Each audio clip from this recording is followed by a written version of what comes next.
very popular guy. He's led the team to back-to-back Conference USA championships, and he gives back to the community quite a bit.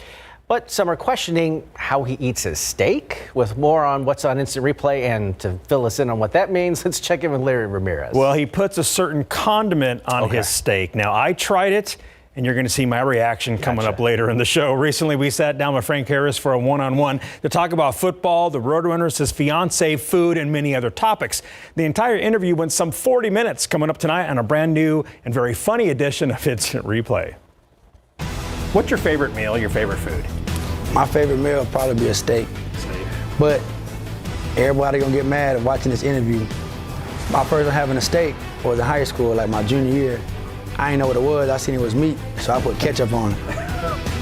That's right. Frank Harris loves to eat his medium well steak with ketchup. Some love it, while others, like his good buddy and teammate Rashad Wisdom, say no thanks. Talking steak and ketchup had us all at the interview just cracking up. You don't want to miss this awesome one-on-one. We all know what it took last year, and I think this year the challenge is it's going to take a little bit more because now we're the team to beat. Training camp is underway for San Antonio FC. The reigning USL champions have a lot of key guys coming back and will once again be led by Coach Alan Marcina. Plus, a key member is back from injury as they try to win back-to-back titles for the first time since Louisville City FC did it in 2017 and 2018. It's official. You can't doubt it. I am the greatest coach of the Mannings. Yep, Eli Manning got the best of his big bro Peyton in the revamped Pro Bowl, helping the NFC edge out the AFC. This year was truly all about fun and games and some flag football. Plus, the Spurs are now in Chicago to tip off the 9-game rodeo road trip tomorrow. How many road trip games will they win? That's our poll question night. Please head over to Instant Replay SA on Twitter to cast your vote. That and much more after the Nightbeat. Ketchup on steak. Yeah. I did it when I was a kid, but not in a long time. I don't know if I could handle that. You might want to try it. No, I'll pass. And it's got to be pink. There's got to be moo left in that cow. All right, the search is on for the Chinese spy balloon after it was shot down yesterday.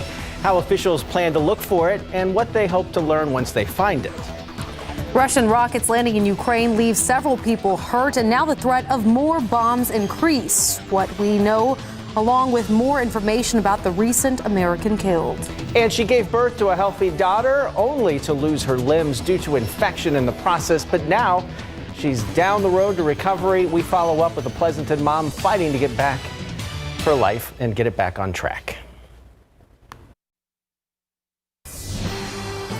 Welcome back. Back in December, Christina Pacheco lost both her hands and feet from an infection after giving birth. We first told you about this story out of Pleasanton back in December. We're following up with her journey so far. Our RJ Marquez caught up with Christina's husband, Jacob, who tells us his wife is getting stronger by the day.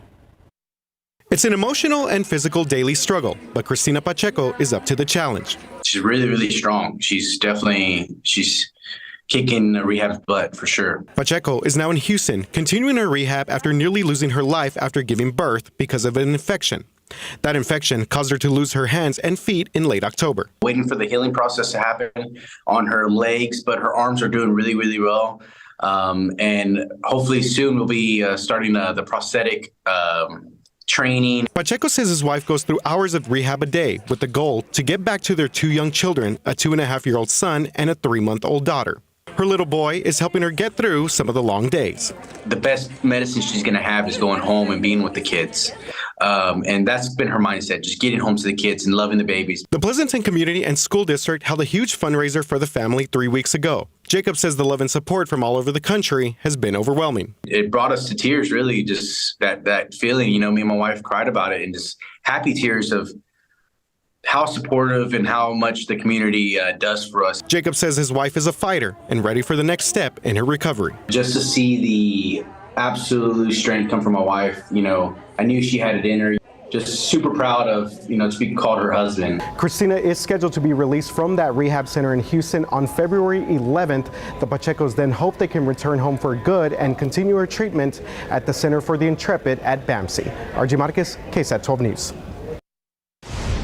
Stories around America tonight. New information in the form of emails bringing to light reported behavioral problems in the classroom months before an elementary school teacher was shot by a student. Those emails obtained through an open records request show on November 22nd, 2022, first grade teacher Abby Zwerner emailed school administrators saying, quote, "I do not feel comfortable with him returning to my classroom today," end quote. 5 days later, she asked for the student to be removed from her class. Then Principal Brianna Foster Newton says it would happen after a meeting with the boy's parents, who allegedly canceled that meeting. Zwerner's lawyer claims administrators failed to take seriously several tips alleging that boy had a gun. 3 times, school administration was warned by concerned teachers and employees that the boy had a gun on him at the school. Mrs. Newton was unfortunately not one of the administrators who was informed by those in school that day who had this critical information. That student, of course, remained in class until the teacher was shot on January 6th.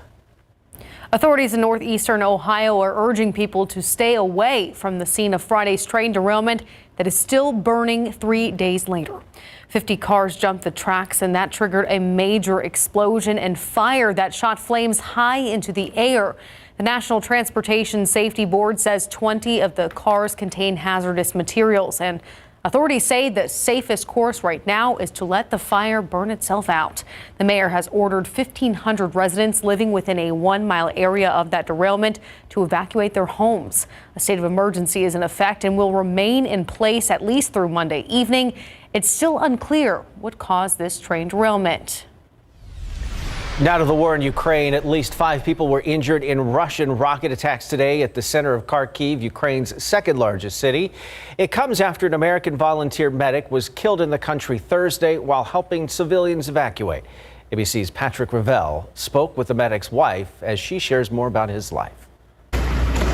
Russian rockets again slamming into civilian areas in Ukraine. Local officials say at least 5 people injured after 2 missiles struck the center of Kharkiv, the country's second largest city. One of the missiles landed near an apartment block. Another struck a higher educational building. Meantime, Ukraine's Minister of Defense warned his Western partners Sunday that if they procrastinate over the supply of aircraft to Ukraine, more Ukrainians will die.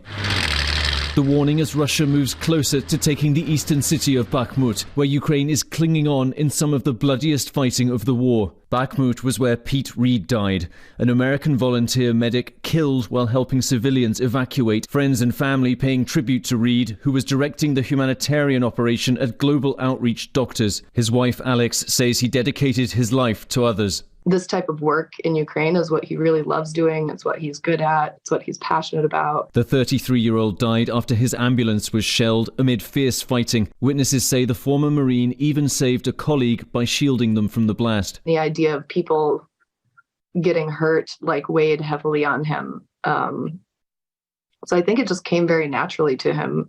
If there's a need, he saw it and reached out to help. This young American couple was preparing to celebrate their first wedding anniversary in just weeks. He was very action-driven, action-oriented, but with a huge heart, and he was so compassionate. He just wanted to help people. Patrick Revel, ABC News, London. Just 1 week before the Super Bowl, and officials say you need a game plan. This is a time that scammers come out to play. Tickets for Super Bowl 57 are mobile only, and there are only 3 ways you can buy them from the NFL: through StubHub, SeatGeek, and Ticketmaster. When you're on these websites, a square NFL icon will show you you're buying a real ticket. Something seems too good to be true. It probably is. When you look at a website, is the URL misspelled? Is it coming from a website that you actually recognize? Airbnb is warning that if you're going to book an Airbnb home, only pay through their website. Experts say to be very careful of relying on search engines when finding possible tickets. Some scammers are upping their advertising strategy to get more clicks. All right, let's go back outside with live cam here this Sunday night. Not a whole lot going on in the Alamo City right now, of course, following an absolutely beautiful end to the weekend where that warming trend really took effect yesterday. Low 60s today, 70s here in San Antonio and across the majority of South Central Texas. 73 was the official high, so now above average by about 7 degrees. We did reach 80s in a few spots, 81 in Cotulla earlier this afternoon, 80 over in Del Rio. Tomorrow's going to be warm as well. Here in town, we're topping off in the mid 70s. Temperatures here in the Alamo City in the 50s and a few low 60s this hour. No issues in terms of visibilities right now, but again, that is expected to change in spots by the time we're stepping out for the Monday morning drive. So we'll time that out again, get you a look at those rain chances and what comes after those rain chances this week in just a few, Tim. All right, Mia, the sky is clear, but the ocean is full of search teams. This after that Chinese spy balloon was shot down yesterday, how long the search could take, and how they plan to recover what was being carried by that balloon. Tonight, the search off the South Carolina coast for what's left of the Chinese surveillance balloon brought down by an American fighter jet. Navy and Coast Guard vessels are going through the shallow water. A senior government official telling ABC News the FBI is expected to take custody of any recovered parts. ABC's Phil Lipoff with the latest now on where the effort stands, plus more reaction from Capitol Hill. U.S. authorities continue to search for debris in the Atlantic Ocean after shooting down a Chinese surveillance balloon. The debris field extending for 7 miles in shallow water, about 47 feet deep off the South Carolina coast.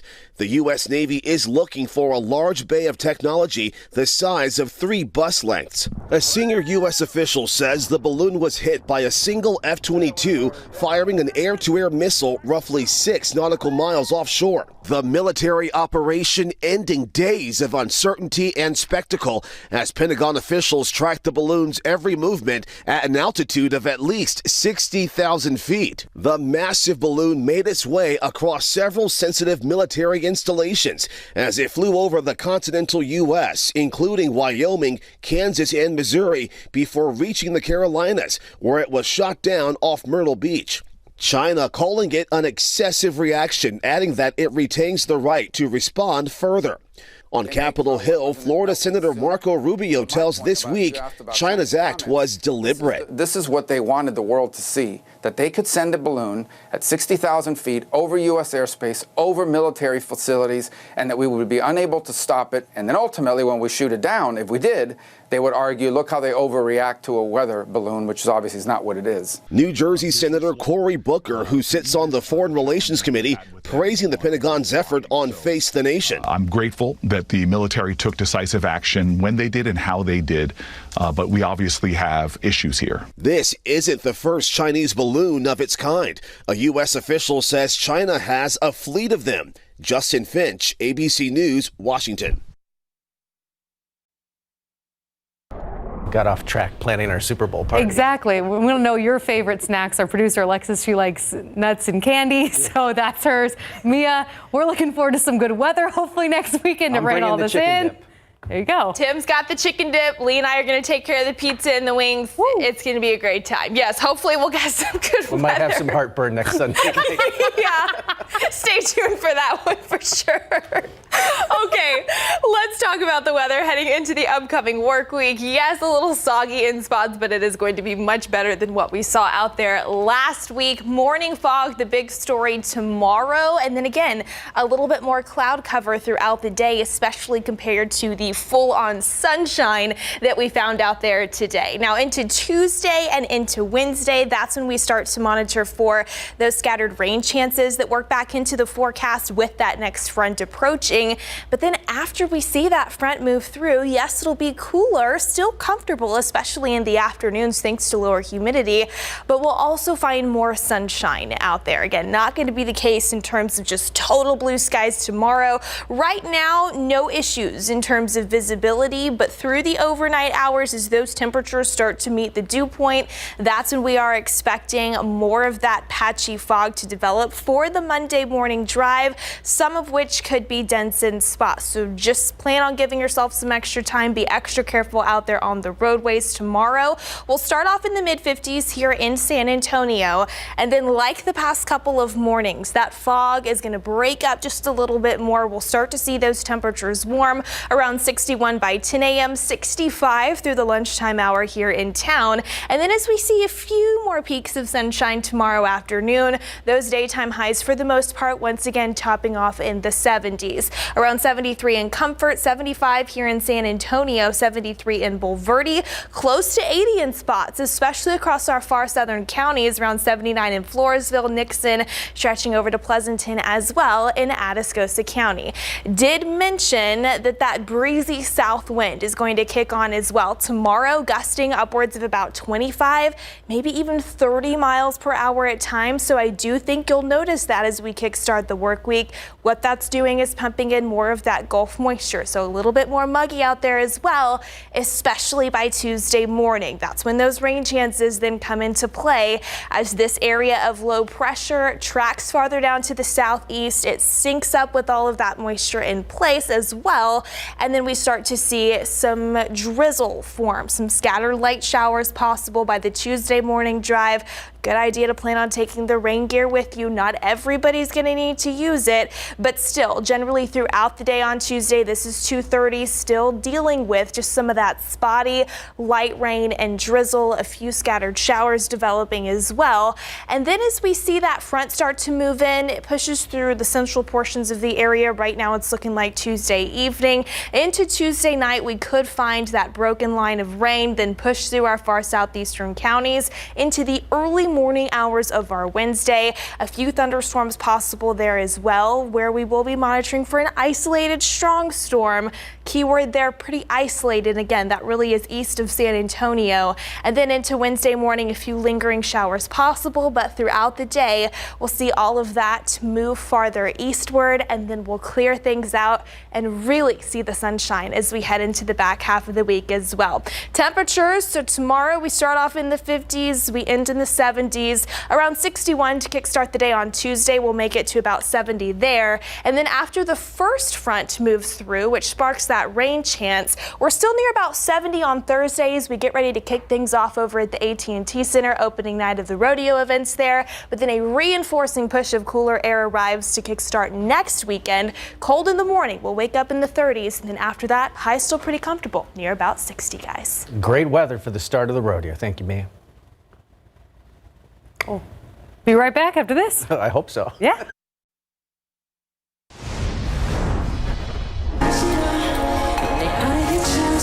The concert film BTS, yet to come in theaters, opened in 5th place, earning $6.2 million in just 700 theaters. Puss in Boots: The Last Wish fell to 4th place on ticket sales of $8 million. Avatar: The Way of Water fell from 1st to 3rd, grossing $10.8 million for a domestic total of $636 million. Oh my gosh, what is happening? 80 for Brady debuted in 2nd place, beginning its box office season with $12.5 million. Drop the weapon and move away from Erica. Knock at the Cabin is the first new #1 movie since mid-December. The M. Night Shyamalan thriller made $14.2 million to open in 1st place. In Hollywood, I'm David Daniel. Looks like a good one. San Antonio Spurs have 29 games left in the regular season, and their next 9 are all on the road. With the San Antonio Stock Show and Rodeo taking over the AT&T Center, it's time for the Spurs to embark on their annual rodeo road trip. For more on what's on Instant Replay, here's Larry Ramirez. I'll tell you what, the Spurs really need a win because they really need to start feeling better about themselves. Yeah. That's for sure. So the Spurs will start the rodeo road trip in Chicago, trying to snap their current 8-game slide and their 10-game losing streak on the road. Coming up on Instant Replay.